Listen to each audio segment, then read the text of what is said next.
A esta hora ya sí conversamos con la persona luminosa de este miércoles, de esta tarde. Vamos a compartirla con Jacob Morales. Es arqueólogo. Jacob, bienvenido, ¿cómo estás? Hola, muy bien, muchas gracias. Y ahora tú me matizas lo de arqueólogo. Bueno, arqueólogo especializado en el estudio de las plantas. Y alguien puede decir, ¿esto cómo va? No se preocupe, que vamos aquí a hacer un repaso muy interesante. Pero antes, Jacob, cuéntame por qué has elegido esta canción que está sonando para abrir la conversación. Me gusta mucho y tiene un título bastante sugerente. Dice básicamente, si te hace feliz, no puede ser tan malo. Y si te hace feliz la arqueología, esto siempre ha sido así. Cuando te preguntaban de pequeño, Jacob, ¿qué quieres ser de mayor? ¿Tú qué respondías, arqueólogo? No, no. Me gustaba investigar, sabía que quería escribir libros, pero no sabía que iba a ser arqueólogo.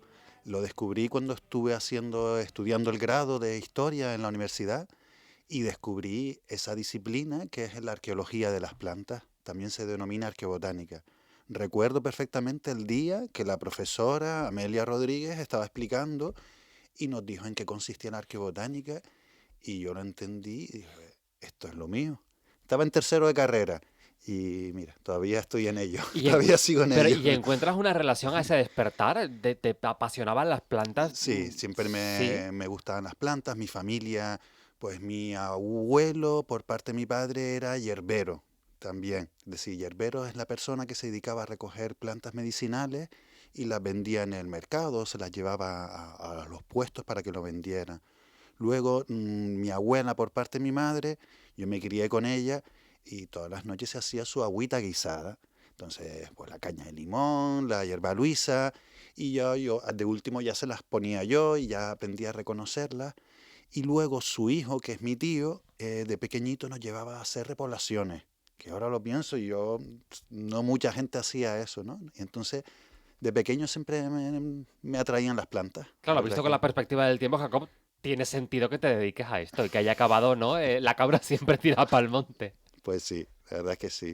Y también, todo hay que decirlo, cuando me di cuenta, ¿no?, de que me gustaba y que además no había nadie que lo hiciera, dije, pues bueno, aquí está el campo para mí, ¿no?, para recogerlo. Porque hasta ese momento, cuando empiezas a estudiar y a formarte ya en esta disciplina, Jacob, ¿qué se sabía aquí en otras partes del mundo sobre la arqueobotánica, sobre esa arqueología de las plantas? Muy poco, porque normalmente la gente cuando estudia historia y le interesa la arqueología, pues normalmente lo más que le atrae, las cosas más atractivas son pues los huesos humanos, ¿no?, un templo, ¿no?, esas grandes cosas, una cerámica entera. Y las plantas normalmente no aparecen como grandes cosas, sino pequeñitas, como unas semillas pequeñitas que además requiere mucho esfuerzo. Tenemos que recoger toda la tierra, limpiarla, lo que hemos extraído de ella tenemos que mirarlo uno a uno al microscopio. Entonces la gente se echa un poco para atrás cuando ven todo el trabajo que es, pero a mí me apasiona y el conocimiento que me aporta, pues no, me parece tan gratificante que merece la pena totalmente el sacrificio que un poco que tiene que hacer uno para eso. ¿Y qué nos ayuda a entender la arqueobotánica? Pues mira, es importante. Hoy en día quizás a nosotros un poco nos cuesta entenderlo porque ya nadie se dedica a la agricultura, por ejemplo, pero hasta hace 70 años en Canarias y hace 100 años en todo el mundo, la mayor parte de la población mundial se dedicaba a la agricultura, es decir, a cultivar plantas, porque eso era lo que nos aportaba la comida y el sustento y la ropa y todo lo demás. Entonces, la actividad principal económica de cualquier país es la agricultura y la agricultura se basa en las plantas. Entonces, el estudio de las plantas pues, nos invita a saber o nos ayuda a conocer pues, cuándo se inició la agricultura. Por ejemplo, las plataneras, ¿no?, que yo vivo en el norte de Gran Canaria, soy de Galda. Entonces esas plataneras, ¿de dónde vienen? ¿Estaban aquí en Gran Canaria? ¿Cuál es su origen? Y pues eso a mí me apasiona, saber de dónde vienen, quién las trajo, cuándo, por qué no. Entonces son cosas ahí que creo que son apasionantes. Y por ejemplo, en el caso de las plataneras, ¿por dónde se empieza a investigar? Venga, Tú eso es dices, buena esto, pregunta. vale, tengo lo que me gusta, lo que quiero adivinar, lo que quiero investigar. ¿Esto por dónde se empieza y a qué conclusiones llega? Vale, pues en mi caso, imagínate, quería estudiar la agricultura de los aborígenes, de los guanches, ¿no?, para entendernos. Entonces, pues nada, voy a preguntar aquí en la universidad si hay alguien que me pueda ayudar. No hay nadie. En Canarias no hay nadie, cuando yo empecé, que estudiara la agricultura de los guanches. Entonces, ¿qué tuve que hacer? Pues salir fuera para formarme, me tuve que ir a Inglaterra para formarme en una universidad donde enseñan a la gente pues, a estudiar las plantas. Y tuve la suerte de que había una persona en el País Vasco, Lidia Zapata, que luego fue mi directora de tesis, y ella me enseñó. Entonces, lo que tuve que hacer es aprender, y para aprender tuve que salir fuera. Luego también, la verdad es que yo cuando lo pienso, yo tuve mucha suerte porque yo estoy aquí por la gente que me ha ayudado. Algún mérito tendré yo, pero yo le he hecho más mérito a todo el apoyo que he sentido. Y un botánico canario, ese sí, me ayudó a identificar las plantas. Águedo Marrero, un muy buen botánico canario, pero sobre todo lo que tuve que hacer es salir fuera, que por otra parte me encantaba, ¿no? Era como un aliciente más. Jacobi, ¿cuál es la planta más antigua de la que hay registros en Canarias? Pues mira, ahora mismo es la cebada, la cebada con la que hacían su gofio los canarios, que todavía seguimos utilizándolo, en Gran Canaria no tanto, porque lo hacemos más de millo, que llegó después de América, el millo, pero la cebada es lo más antiguo que tenemos. Estamos hablando de plantas, la cebada, que no crecían aquí antes de los humanos. ¿Vale? Es una planta que ellos trajeron en sus bolsitos cuando vinieron en su barquito desde el norte de África a Canarias. También trajeron cabras, trajeron ovejas, trajeron perros. Lo de los gatos no está muy seguro. Y luego trajeron, pues yo me imagino, unos saquitos, trajeron sus semillitas de cebada, de trigo, de lentejas, habas. Y luego en Gran Canaria sabemos que trajeron higuera. Y la higuera es un frutal, es un árbol. Y no se cultiva por semillas. Si tú alguna vez quieres cultivar higueras en tu jardín de tu casa, vas a tener que comprar un injerto. Es ya el árbol, tienes que ir con la rama. ¿Vale? Si tú plantas una semilla de higo, no va a crecer nada. Es decir, que ellos en sus barquitos iban con sus esquejes, pues probablemente protegiéndolos del agua salada, y los trajeron aquí a Canarias y los plantaron. Y ahora la siguiente pregunta es, por ejemplo, ¿esto cómo se sabe? ¿Cómo se llega hasta esa conclusión? Pues bueno, entonces, muy buena pregunta, la que se hará todo el mundo. ¿Y cómo sabes que había cebada allí y que tiene 2000 años? Pues nosotros lo que hacemos en las excavaciones, pues imagínate, por ejemplo, en la Cueva Pintada, que están los arqueólogos abriendo un agujero, recogemos toda la tierra, no dejamos nada allí. Y esa tierra luego la limpiamos con agua. Entonces, el agua lo que hace es separar lo que es orgánico, lo que flota, que es vegetal. Ustedes saben que pone una madera y flota, pues así, ese principio tan sencillo, pues flotamos toda la tierra y separamos lo que son los carbones, las semillas. Luego yo eso tengo que mirarlo al microscopio para poder identificarlo. Son muchas horas, ¿vale? Ustedes ven un artículo y a lo mejor te lo lees en media hora, pero para poder dar toda esa información hemos estado trabajando años, ¿vale? Que eso es algo que la gente no aprecia. Y luego lo que hacemos, por ejemplo, para saber la antigüedad, para conocer qué es la cebada más antigua y que efectivamente tiene 2000 años, pues lo que hacemos es la datamos por carbono 14.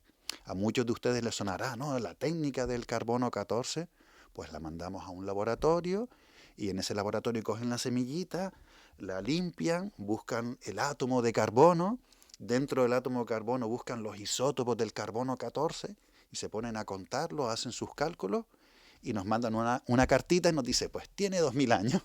¿Y ese momento cómo es para un investigador? Cuando llega esa carta y dice, Pues, pues ya lo tengo. pues eso, así cuando vamos a abrir ese correo electrónico, pues ya no nos llegan las cartas, que salga todo bien, a ver, y estás mirando esas fechas y cuando ves que es antiguo, dices, wow. Las plataneras, que las mencionabas Sí, antes también, Jacob, ¿qué sabemos de ellas? buena Porque forman pregunta, parte de nuestra idiosincrasia, pensamos que claro. es el producto estrella. ¿Esto es así? Decir, venga, a ver, primero, no las tenían los guanches, ¿vale? Es algo que llegó después. Las plataneras no crecían en Gran Canaria de forma natural, no, ni en la laurisilva ni nada, sino lo trajeron los europeos que conquistaron Gran Canaria, que conquistaron Canarias. ¿Y de dónde venían esas plataneras? Pues curiosamente, no sé si sabes dónde está Nueva Guinea. Sí. ¿Sí? ¿Sabes? En Australia, pues al norte de Australia hay muchas islas, está Borneo, pues hay una que es Nueva Guinea, y en Nueva Guinea además tiene una parte que son los Highlands, que son las tierras altas, que estamos hablando 3000 metros, que todavía quedan cazadores recolectores, es decir, gente en tribus con plumas que cazan con flechas, aunque luego tienen chaquetas italianas, que he visto la foto, ¿vale? Pues ahí, hace 8.000 años, se domesticaron tres plantas muy importantes para los canarios, que nos llegaron después, no con los guanches. Una fue la platanera, porque hoy en día en el paisaje. Otras fueron los ñames. No sé si conocen los ñames, se utiliza mucho en el potaje de berro, Sí. ¿vale? En La Yo nunca he Palma, tocado uno, pero sí, lo he ¿vale? Es una visto. planta muy bonita, con una hoja muy grande. Se cultiva mucho, por ejemplo, en la Polinesia, en Hawái. Pues esa planta también se domestica allí. Y otra que utiliza siempre todos los días para endulzar la comida, la caña de azúcar. Pues la caña de azúcar, la platanera y las ñameras, todas vienen de Nueva Guinea. Hace 8.000 años las domesticaron los nativos de Nueva Guinea y se fue expandiendo a China. Luego los chinos lo llevaron a la India. Luego la India fue conquistada por los musulmanes en la Edad Media y ellos lo que hicieron fue llevar las plantas esas al Mediterráneo en la Edad Media. Entonces en el Al-Ándalus, ¿sabes lo que es el Al-Ándalus en la península?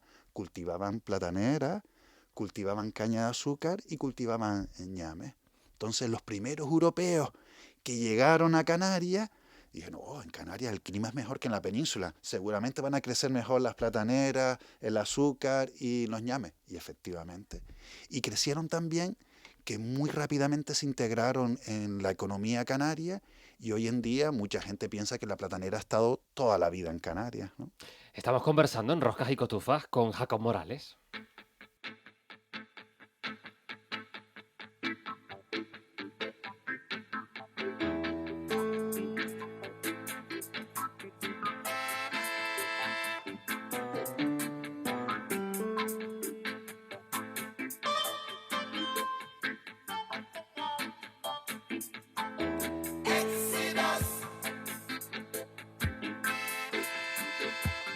Movement of your people.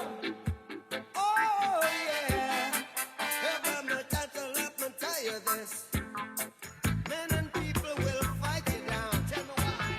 When you see John like, let me tell you, if you're not wrong, then why? Y entre plataneras, Jacob, ¿por qué has elegido esta canción? Cuéntame. Bueno, está considerado este LP, Exodus, de Bob Marley, el mejor LP del siglo XX, por expertos musicales. Y es la bomba. Cada vez que lo escucho se me ponen los pelos de punta. Y mira, me recuerda a mi infancia, a mi adolescencia, la época de los bochinches, la verbena. Y creo que es una canción por la que no pasa el tiempo. La sigo escuchando y ahora mismo estoy moviendo mi cabeza, llevando el ritmo. Doy fe, doy fe. Y, bueno, Bob Marley es una persona que hablaba pues de temas sociales, ¿no? Que no contaba cualquier cosa, ¿no? Por ejemplo, hoy en día hablamos del reggaetón, ¿no? De los temas. Cuando escucho a mi hija las canciones de reggaetón me echo manos a la cabeza, ¿no? Y en cambio las letras de Bob Marley pues tienen una profundidad y no sé, me parecen mucho más. Y bueno, y me encanta. Jacob, además ahora están con esa última investigación que han presentado sobre las lentejas. Y aquí esto me parece otro mundo fascinante. El ADN de las lentejas. ¿Esto cómo es? Por favor. Venga, muy importante. Y aquí te digo una cosa, somos pioneros a nivel mundial. Y sí, puede decir, Vamos a sacar pecho. venga, eso, a veces es necesario. Pues a ver, ustedes todos habrán oído hablar, o tú has oído hablar del ADN, ¿no? El ADN, esa como cadena que está dentro de nuestras células y donde están escritas las instrucciones de cómo vamos a hacer, o de lo que vamos a hacer, ¿no? De cómo va a ser nuestro cuerpo.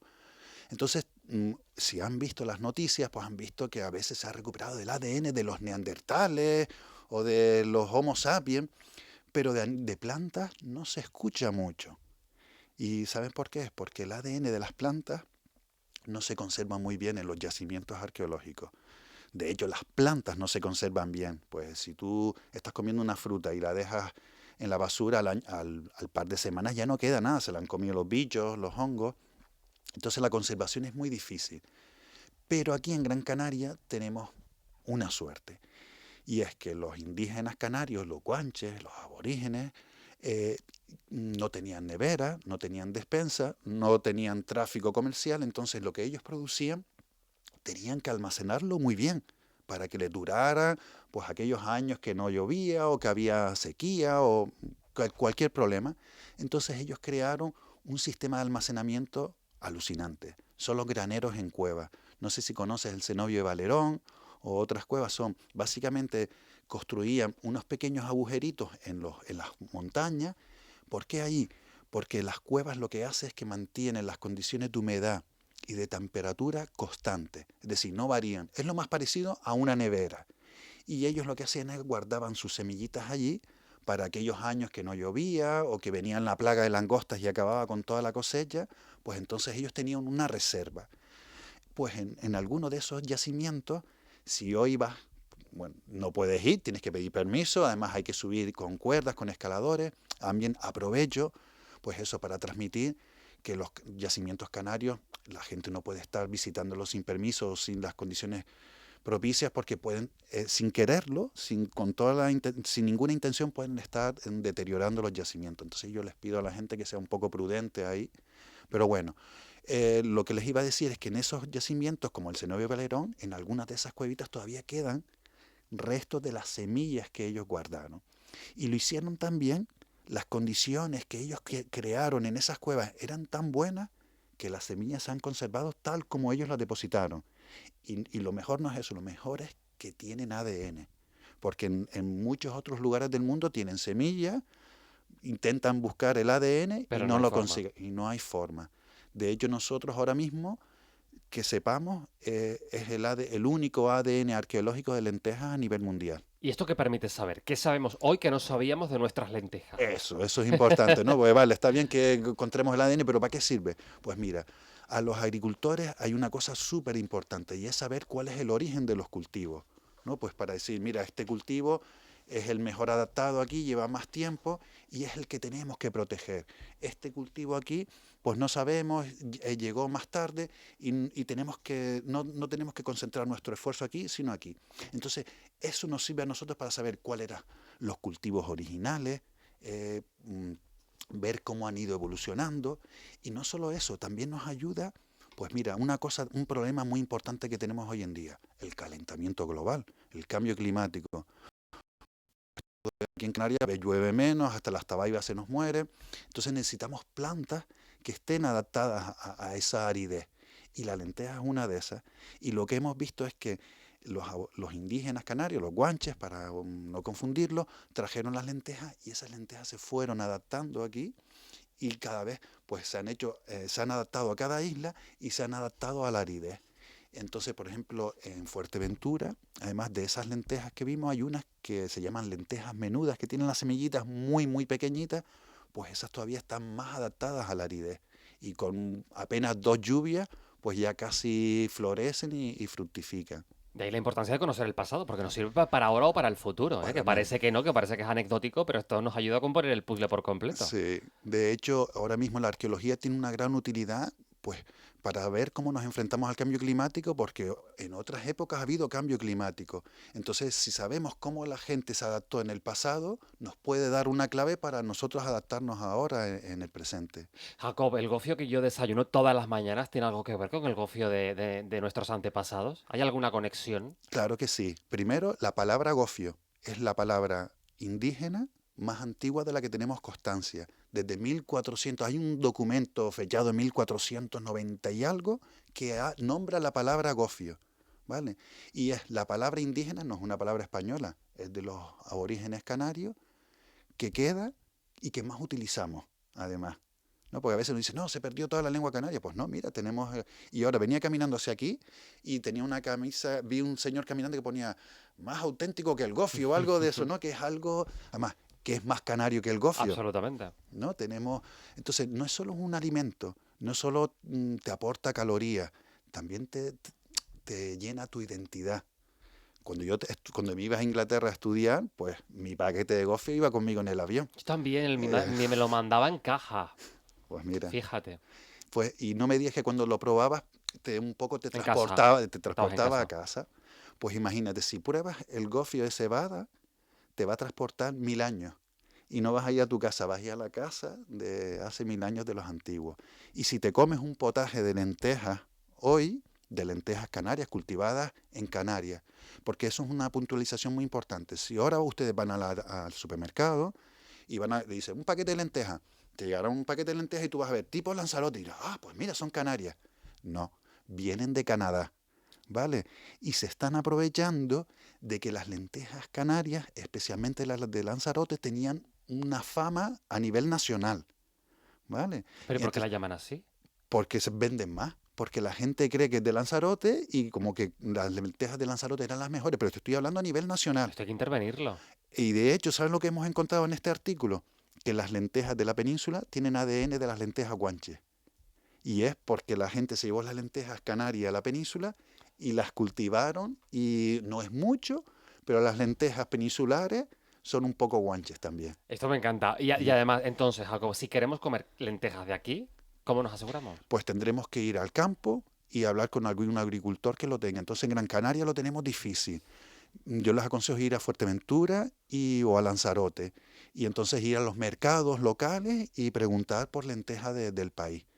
De todas formas, entonces nosotros ahora vamos a desarrollar un proyecto con la universidad para poder acercar esas semillas al público que las quiera cultivar. Y ahora mismo hay una chica, Faina, que está en Fuerteventura y está llevando esas lentejas a cultivarlas en los colegios y en los institutos. Y nos parece ahí una actividad, pues, ¿no? Llevarlas ahí y en pequeños huertos escolares que las puedan plantar. Mira todo lo que se aprende en una tarde de roscas y cotufas escuchando en la radio, que estamos aquí todos hipnotizados, aprendiendo con mensajes de los oyentes que nos llegan y todos con la boca abierta, me los imagino, por lo que nos cuentan y por lo que están encantados de escuchar a Jacob. Jacob, te voy a presentar a nuestra compañera Andrea Pérez. Hola, Andrea, que también estás Es boquiabierta, que perdida. lo de las lentejas me acaba de dejar. ¿Qué tal? Porque yo Muy bien. me encantaba, o sea, me acaba de dejar Igualmente. flipando. O sea, no voy a comprar, o sea, bueno, tampoco voy a decir no voy a comprar más de esas, pero me siento engañada. Conciencia, de nuevo la arqueobotánica dándonos las pistas, para ser consecuentes. Pues para que veas. Que Jacob, no te lo hemos dicho, pero Andrea te va a someter a un test. Ah, No de ADN, no te preocupes. No, bueno. no, tranquilo. Hay que responder de manera breve, podemos matizar, ¿vale? ¿Estás Venga. preparado? vamos. Si pudieras viajar en el tiempo, ¿a qué época irías solo para ver qué cultivan? Pues a Canarias está claro, ¿no? A la época indígena. ¿Qué herramienta no puede faltar nunca en tu mochila de arqueobotánico? Un sobre para recoger semillas. ¿Qué animal serías y por qué? Buena pregunta. Me imagino un ave a lo mejor para poder viajar. Y yo no sé si tú sueles utilizar en tu día a día, e incluso en el trabajo, la inteligencia artificial. Sí la utilizo. ¿Mm? La utilizo sobre todo, escribimos mucho en inglés, la literatura académica es en inglés, y lo utilizo para revisar mi gramática. Pues mira, hoy vas a hablar un ratito con ella porque también te va a hacer unas preguntas. Ah, estupendo. Buenas tardes, soy Arminda, encantada de conocerte, Jacob. Vamos allá. Vamos. ¿Cuántas veces al día te preguntan, ¿y esto de arqueobotánico qué es? No tantas como crees, ¿eh? A veces cuando sale un descubrimiento en la tele, pues sí la gente, pero después luego se olvidan rápidamente. ¿Qué planta del pasado te gustaría ver vivo otra vez, aunque solo fuera por un día? ¿Qué planta? Dijo. Sí, porque la muchacha cogió carrerilla. Sí, bueno. Mira, el silphium. El silphium es una planta que los romanos se pifiaban por ella. Era la salsa más famosa de la etapa romana, se hacía con el silphium y crecía en el norte de Libia. Les gustaba tanto que la extinguieron. Ah. Y de hecho Alejandro Magno buscaba en las montañas de Afganistán un sustituto para el silphium. Y yo tuve la suerte de trabajar en el norte de Libia y en la zona de Benghazi, que era donde venía esa planta, y era el escudo de la ciudad. Y era una planta que se había extinguido en la época de los romanos. Para que vean ustedes. Tendría ¿Eres de los ser que buena. también tienen muchas plantas en casa o prefieres verlas solo bajo el microscopio? Sí tengo en casa. Lo que no las tengo tan bien cuidadas como En casa de debiera. herrero. Cuchara de palo me temo. Pero bueno, hago un esfuerzo. Porque una vez me recuerdo, vino un amigo y me dijo, coño, no riegas las plantas. Dice, imagínate que tuvieras un perro amarrado y no le dieras agua. Y siempre me acuerdo de esa frase y le echas agüita. le echo un vasito de agüita. ¿Y en una excavación, qué pesa más, la paciencia o la lupa? Uf, la paciencia, desde luego. Oye, muy bien, ¿eh? Muy Aprobado, guay. Sí. muy aprobado. Gracias, Gracias, Andrea. gracias. Hay que echar muchas horas, ¿verdad, Jacob? Muchísimo. Más de la gente piensa, a veces cuando vamos a excavar, dice, ay, ¿qué encontraron? Y yo digo, pero es que cuando estamos en la excavación, en ese momento nunca encontramos nada. Siempre es mucho más tarde, tenemos que recoger la tierra, mirarla, el laboratorio, estudiarla. Las cosas nunca se descubren al momento, sino siempre requieren paciencia y muchas horas de trabajo. Tenemos una canción más.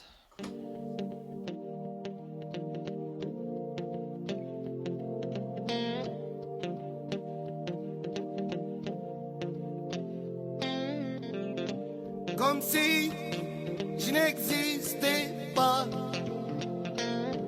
Elle est passée à côté de moi. Y esta tercera canción, Jacob, ¿por qué la has Aisha. elegido? Aisha, de Chep Haller. Bueno, yo trabajo mucho en Canarias, pero también trabajo en el norte de África, sobre todo en el Magreb, que fue el lugar de origen de la población indígena. Y me recuerda mucho porque desde pequeño siempre pues, quería trabajar en África y sobre todo en ese Magreb, en ese mundo árabe. Y esta canción pues me retrotrae a esos momentos, ¿no? El otro día leía un actor que decía pues que siempre hay que buscar a ese niño que tenemos dentro y las ilusiones de ese niño, ¿no? Entonces pues me gusta. Y hace poco estuve en Marruecos, todos los años vamos, ¿no? Y me dicen, y me siguen diciendo los marroquíes que Chep Haller sigue siendo el mejor. Jacob, un mensaje que nos llega de oyentes por aquí con la lenteja majorera. Tú mencionabas antes que si queremos, pues hay que buscar, ¿no? ¿Qué de aprendizaje nos llevamos? Pues mira, sobre todo el aprendizaje es que las cosas pequeñitas, ¿no? Como una lentejita, a veces dan muchísima información. A veces tratamos de buscar las grandes cosas y nos olvidamos de lo pequeñito. Y a veces en lo pequeñito está la base de lo grande. De momento yo quiero buscar gofio de cebada para conectarme e ir 1000 años atrás en el tiempo, Jacob. Y luego un potaje de lenteja y Con le pones gofio, con gofio. también. Y entonces ya el viaje Pues ya ese es el total. planazo y estamos como en casa. Jacob Morales, arqueobotánico, este arqueólogo de las plantas, protagonista hoy de nuestra lista de personas luminosas. Jacob, gracias por venir, por ese trabajo que haces y por contarlo tan bien, que insisto, estamos todos, vamos, tomando nota con todos esos aprendizajes, y cuando la ciencia y la investigación están al servicio de mejorarnos como sociedad, creo que lo conseguimos. Así que gracias por venirte a compartirlo con nosotros. Gracias a ti por el interés, un placer, me lo he pasado genial. Y encima escuchando buena música, pues ¿qué más quieres? Cuídate mucho. Igualmente. Elle a dit garde tes trésors.